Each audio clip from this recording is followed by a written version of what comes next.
Yes, so I'm here this evening, and I'd like to share with you just a few ideas, thoughts, before we get into this presentation of my senior thesis, the work called Biomes that we're all about to hear. So I originally conceived of this composition as really a set of 7 or anywhere from maybe 6 to 8 character pieces, and this really is in line with the 19th century aesthetic of the character piece cycle, which is one possible incarnation of the idea of the suite. This is going all the way back to the Baroque period and really spanning through the history of classical music. There have been all sorts of suites, character piece cycles, sets of nocturnes or rhapsodies or other pieces.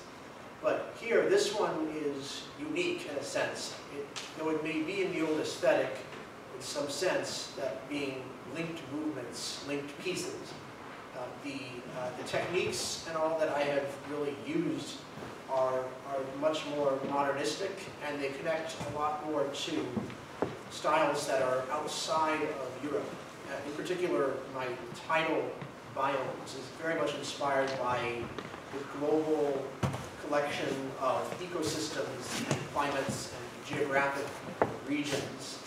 Specifically, in the scientific world, a biome is a biological community of organisms or life forms that is unique to a particular region, such as the desert or rainforests. And so I have written one movement pretty much representing one biome or group of biomes that are specific to particular regions of the Earth, spanning very much from the North Pole across Europe and Asia and Africa and the Southern Ocean to the South Pole. So pretty much tracing out half of an orbit around the Earth that is near the poles, which is what a lot of observational satellites do. They circle all the way around in that manner. As far as how I produced this work, you would probably imagine that as a blind person, I've had to invest a lot of time in specialized software. The truth is, I was able to use a mainstream program called Lime to produce the score, which it's mainstream in the sense that it was originally designed for sighted people to use, people with vision. However, thanks to the hard work of Dancing Dots, which is an adaptive technology company based very close to here in Valley Forge, I can really appreciate their work for designing interactive scripts or programs that my screen reading software, which reads normal text on the computer screen aloud to me, can access. So I was able to create the scores for all the movements in line with the talking scripts in there, and write all the notes using a musical keyboard. Afterwards, I was able to use the playback files, which were stored in a MIDI format that were generated from the scores, to create the sound-engineered versions of the 6 outer movements, which you'll be hearing tonight.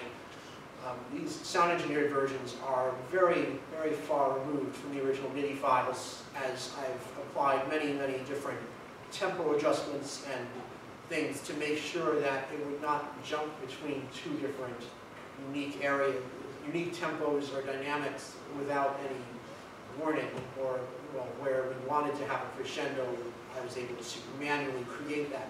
Of course, that meant many hours of adjusting individual note volumes and as well as sometimes note durations to get the race notes right. It's very, very fine details, and I probably shouldn't explain too much more of that. Yes, next, I should probably just tell you that a lot of information on the particular forms of the movements is contained within my program notes. I'm probably not going to take so much time to explain particulars, but those will be open for the questions and answers at the end.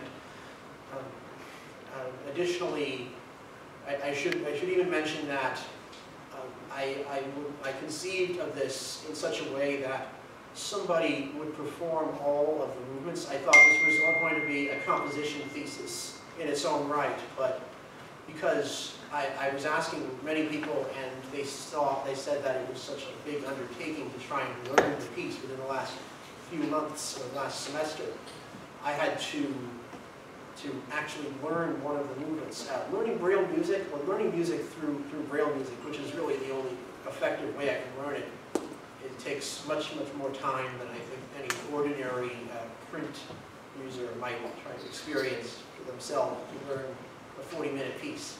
So in that respect, I just settled on performing the fourth movement, entitled Sahara, which is listed in the program, with the other 6 movements sound engineered.